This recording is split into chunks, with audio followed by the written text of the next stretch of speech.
Hi hello എല്ലാവർക്കും അല്ലീസ് kitchen റെസിപ്പീസിലോട്ട് സ്വാഗതം.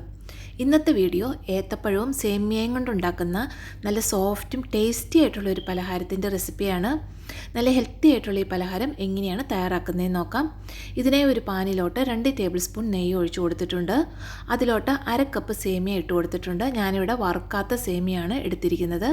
ഇനി ഈ സേമിയ ലോ ടു മീഡിയം ഫ്ലെയിമിൽ വെച്ച് ഇളക്കി കൊടുത്ത് ഇതുപോലുള്ളൊരു ബ്രൗൺ കളർ ആകുന്നിടം വരെ ഒന്ന് വറുത്തെടുക്കാം. ഇപ്പോൾ ദാ സേമിയ നല്ലപോലെ വറന്നു വന്നിട്ടുണ്ട്. ഇനി ഇതിലോട്ട് ഞാൻ 1/2 കപ്പ് പാലും 1 കപ്പ് വെള്ളവും ചേർത്ത് കൊടുക്കുന്നുണ്ട്. 1/2 കപ്പ് വീതം 2 പ്രാവശ്യമായിട്ടാണ് വെള്ളം ചേർത്ത് കൊടുത്തിരിക്കുന്നത്. നിങ്ങൾക്കിത് പാലിൽ തന്നെയോ വെള്ളത്തിൽ തന്നെയോ വേവിച്ചെടുക്കാവുന്നതാണ്. നിങ്ങളിനി വറുത്ത സേമിയാണ് എടുക്കുന്നതെന്നുണ്ടെങ്കിൽ നെയ്യിൽ ഒന്ന് ചൂടാക്കിയതിന് ശേഷം ഇതുപോലൊന്ന് വേവിച്ചെടുത്താൽ മതിയാകും. ഇനി ഇതൊരു മീഡിയം ഫ്ലെയിമിൽ വെച്ചിട്ട് നമുക്ക് നല്ലപോലെ ഒന്ന് വേവിച്ചെടുക്കാം. ആ സേമിയ ഒന്ന് വെന്ത് വരട്ടെ. ഇപ്പോൾ സേമിയ നല്ലപോലെ ഒന്ന് വെന്ത് വന്നിട്ടുണ്ട്. പാല് മുഴുവനും വറ്റിപ്പോകുന്നിടം വരെ നമ്മൾ വേവിച്ചെടുക്കേണ്ട. സേമിയ നല്ലപോലെ ഒന്ന് വെന്ത് കഴിയുമ്പോൾ കുറച്ച് പാല് ബാക്കിയുണ്ടെങ്കിൽ കുഴപ്പമില്ല, നമുക്കതുപോലെ തന്നെ വാങ്ങി വെക്കാം. ഇപ്പോൾ സേമിയ നല്ലപോലെ വെന്ത് വന്നിട്ടുണ്ട്. ഞാൻ വാങ്ങി മാറ്റി വെക്കുന്നുണ്ട് ഒന്ന് തണുക്കാനായിട്ട്. ഇനി ആ സമയം കൊണ്ട് വേറൊരു പാനിലോട്ട് ഞാൻ 1 ടേബിൾ സ്പൂൺ നെയ്യ് ഒഴിച്ചു കൊടുത്ത് അതിലോട്ട് കുറച്ച് കാഷ്നട്ട് ഇട്ടൊന്ന് വറുത്തെടുക്കുന്നുണ്ട്. ഇത് ഓപ്ഷണലാണ്, നിങ്ങൾക്ക് ഇഷ്ടമുണ്ടെങ്കിൽ മാത്രം ചെയ്താൽ മതിയാകും. ഇനി അതിലോട്ട് തന്നെ ഞാൻ കുറച്ച് റേസിൻസ് കൂടി ചേർത്ത് രണ്ടും കൂടി നല്ലപോലെ ഒന്ന് റോസ്റ്റ് ചെയ്തെടുക്കാം. ആ കാഷ്നട്ടും കിസ്മിസും കൂടി നല്ലപോലെ ഒന്ന് റോസ്റ്റായി വന്നാൽ മതി. ഇനി നമുക്കിത് പാനിൽ നിന്നും കോരി മാറ്റാം. ഇനി ആ ബാക്കി വന്ന നെയ്യിലോട്ട്, അല്ലെങ്കിൽ കുറച്ച് നെയ്യ് കൂടി നിങ്ങൾക്ക് വേണമെങ്കിൽ ചേർക്കാവുന്നതാണ്. അതിലോട്ട് ഞാൻ ഒരു നേന്ത്രപ്പഴം കട്ട് ചെയ്തതാണ് ചേർത്ത് കൊടുക്കുന്നത്. ഒന്ന് ചെറുതായിട്ട് കട്ട് ചെയ്തതാണ് ചേർത്ത് കൊടുത്തിരിക്കുന്നത്. ഇനി ആ നെയ്യിൽ നേന്ത്രപ്പഴം നമുക്ക് നല്ലപോലെ ഒന്ന് മൂപ്പിച്ചെടുക്കാം.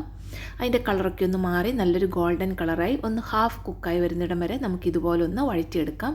ഒത്തിരി അങ്ങ് കുഴച്ചെടുക്കണ്ട, അതുപോലെ ഒന്ന് വേർപെട്ട് കിടക്കുന്ന പാകത്തിൽ ഒന്ന് വഴറ്റിയെടുത്താൽ മതി.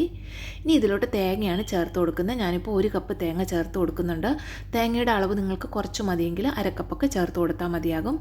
തേങ്ങ ഡ്രൈ ആക്കി എടുക്കേണ്ട ആവശ്യമൊന്നുമില്ല, നല്ലപോലെ ഒന്ന് മിക്സാക്കി ഒന്ന് എടുത്താൽ മതിയാകും, ഒന്ന് ചൂടാക്കി എടുത്താൽ മതി.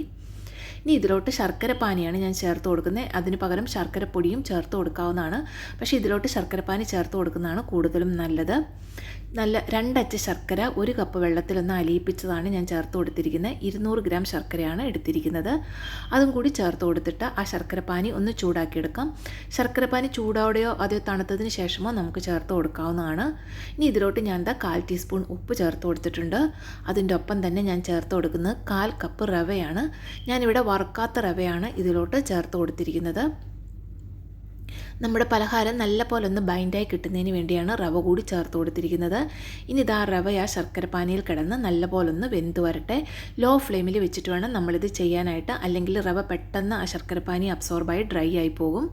ഇപ്പോൾ ഞാൻ അത് ലോ ഫ്ലെയിമിൽ വെച്ചിട്ട് ആ റവയൊന്ന് കുക്ക് ചെയ്തെടുക്കുന്നുണ്ട്. 2-3 ടേബിൾ സ്പൂൺ റവയെ ചേർത്ത് കൊടുത്താൽ മതിയാകും. ആ റവയൊന്ന് ഹാഫ് കുക്കായി വന്നു കഴിയുമ്പോൾ നമ്മൾ നേരത്തെ വേവിച്ച് വെച്ച സേമിയയുടെ കൂട്ട് ഇതിലോട്ട് ചേർത്ത് കൊടുക്കാം. ഞാൻ ഇപ്പോൾ ആ സേമിയ മുഴുവനും ഇതിലോട്ട് ചേർത്ത് കൊടുക്കുന്നുണ്ട്. തീ ലോ ഫ്ലെയിമിൽ തന്നെയാണ് വെച്ച് കൊടുത്തിരിക്കുന്നത്. ഇനി ഇതെല്ലാം കൂടി നല്ല പോലെ ഒന്ന് മിക്സ് ചെയ്തെടുക്കാം. ഇതൊന്ന് നല്ല പോലെ മിക്സാക്കി ഒത്തിരി അങ്ങ് വെള്ളത്തിൻ്റെ അംശമില്ലാതെ എന്നാൽ ഒത്തിരി അങ്ങ് ഡ്രൈ ആയി പോകാതെ ഇതൊന്ന് ഒരു ചെറിയ നനവുള്ള ഒരു മിക്സാക്കി നമുക്കെടുക്കണം. ഇപ്പം ഞാൻ അതൊന്ന് മിക്സാക്കിയിട്ടുണ്ട്. ഇനി ഇതിലോട്ട് ഫ്ലേവറിന് വേണ്ടി കുറച്ച് ഏലക്കാപ്പൊടി ചേർത്ത് കൊടുക്കുന്നുണ്ട്. അതുപോലെ തന്നെ ഞാൻ കുറച്ചൊരു നല്ല ഫ്ലേവർ കിട്ടാനായിട്ട് 1 ടീസ്പൂൺ പഞ്ചസാര കൂടി ചേർത്ത് കൊടുക്കുന്നുണ്ട്. ഇനി ഇതെല്ലാം കൂടി ലോ ഫ്ലെയിമിൽ വെച്ചിട്ട് നമുക്ക് നല്ല പോലെ ഒന്ന് മിക്സാക്കി ചെറിയ നനവുള്ള ഒരു ബാറ്ററാക്കി എടുക്കാം. ഈ ഒരു പരുവത്തിലാണ് നമ്മൾ എടുത്തിരിക്കുന്നത്. നമ്മളിത് മിക്സ് ചെയ്യുമ്പോൾ പ്രത്യേകം ശ്രദ്ധിക്കണം, അങ്ങ് വെന്ത് കുഴഞ്ഞു പോകുന്ന ഒരു പരുവത്തിൽ അങ്ങ് ഉടച്ചുടച്ച് മിക്സ് ചെയ്യേണ്ട. ഇതുപോലെ ചെറുതായിട്ട് ആ പഴവും സേമിയൊക്കെ ഒന്ന് കടിക്കാൻ കിട്ടാൻ പാകത്തിന് വേണം ഒന്ന് മിക്സാക്കി എടുക്കാനായിട്ട്. ഇപ്പം ഞാൻ ആ കൂട്ടൊന്ന് മിക്സാക്കി എടുത്തിട്ടുണ്ട്. ഇനി അത് ചൂടോടെ തന്നെ നെയ്യ് തടവി ഒരു സ്റ്റീൽ പ്ലേറ്റിലോട്ട് ഞാൻ മാറ്റുന്നുണ്ട്. ഏത് പാത്രത്തിലോട്ട് വേണമെങ്കിലും നമുക്ക് മാറ്റാം, കേക്ക് ടിന്നിലോട്ടൊക്കെ ഒന്ന് മാറ്റാവുന്നതാണ്. ഞാൻ ഇപ്പോൾ അത് മുഴുവനും ഒരു സ്റ്റീൽ പ്ലേറ്റിലോട്ട് മാറ്റിയിട്ടുണ്ട്. ഞാനിത് ഒരെണ്ണം ഉണ്ടാക്കാനുള്ളതാണ് ഇപ്പം നിങ്ങളെ കാണിച്ചു തരുന്നത്. നിങ്ങൾക്ക് കൂടുതൽ വേണമെന്നുണ്ടെങ്കിൽ ഇതിൻ്റെ ഇരട്ടി എമൗണ്ട് എല്ലാം എടുത്താൽ മതിയാകും. സാധനങ്ങൾ എടുക്കുമ്പോൾ എല്ലാം ഡബിൾ അളവിൽ എടുത്താൽ മതിയാകും. ഇനി അതെല്ലാം ഒരു പ്ലേറ്റിലോട്ട് സെറ്റ് ചെയ്തതിന് ശേഷം അതിന് മുകളിലോട്ട് നമ്മൾ നേരത്തെ വറുത്ത് മാറ്റി വെച്ച കാഷ്നട്ടും കിസ്മിസും കൂടി വെച്ച് കൊടുത്തിട്ട് സ്റ്റീമറിൽ ഒന്ന് വേവിച്ചെടുക്കുന്നുണ്ട്. ഒരു 15 മിനിറ്റ് സമയം മീഡിയം ഫ്ലെയിമിൽ വെച്ചിട്ട് നമുക്കിത് ഒന്നും കൂടെ ഒന്ന് വേവിച്ചെടുക്കാം. ആ റവയെല്ലാം നല്ലപോലെ ഒന്ന് വെന്ത് എല്ലാം കൂടെ ഒന്ന് സെറ്റായി കിട്ടുന്നതിന് വേണ്ടിയാണ്. ഇപ്പോൾ ഇതാ ഒരു 15 മിനിറ്റ് ഞാനത് വേവിച്ച് നല്ലപോലെ ഒന്ന് എടുത്തിട്ടുണ്ട്. ഒരു ടൂത്ത് പിക്ക് വെച്ചിട്ട് നമുക്ക് കുത്തി നോക്കാം. ഇത് പെട്ടെന്ന് തന്നെ വെന്ത് കിട്ടുന്നതാണ്. ഒന്ന് സെറ്റായി കിട്ടുന്നതിന് വേണ്ടി വേവിക്കുന്നതേ ഉള്ളൂ. തണുത്തതിന് ശേഷം നമുക്ക് വേറൊരു പാത്രത്തിലോട്ട് ഇത് ഡീമോൾഡ് ചെയ്തെടുക്കാം. വളരെ പെട്ടെന്ന് തന്നെ ഇത് പാത്രത്തിൽ നിന്നൊക്കെ വിട്ട് കിട്ടുന്നതാണ്. നെയ്യ് തടവിയ പാത്രത്തിൽ ഇതുപോലെ ആക്കി കൊടുത്താൽ മതിയാകും. ഇനി അത് തിരിച്ച് വെച്ചിട്ട് നമുക്കിതൊന്ന് കട്ട് ചെയ്തെടുക്കാം. ഞാൻ വളരെ സോഫ്റ്റാണ്. ഇത് കട്ട് ചെയ്യുമ്പോൾ തന്നെ നിങ്ങൾക്ക് കാണാം നല്ല സോഫ്റ്റായിട്ടാണുള്ളത്. ചെറിയ കുട്ടികൾക്ക് വരെ കഴിക്കാൻ പറ്റിയ നല്ല ടേസ്റ്റി ആയിട്ടുള്ളൊരു പലഹാരമാണ്.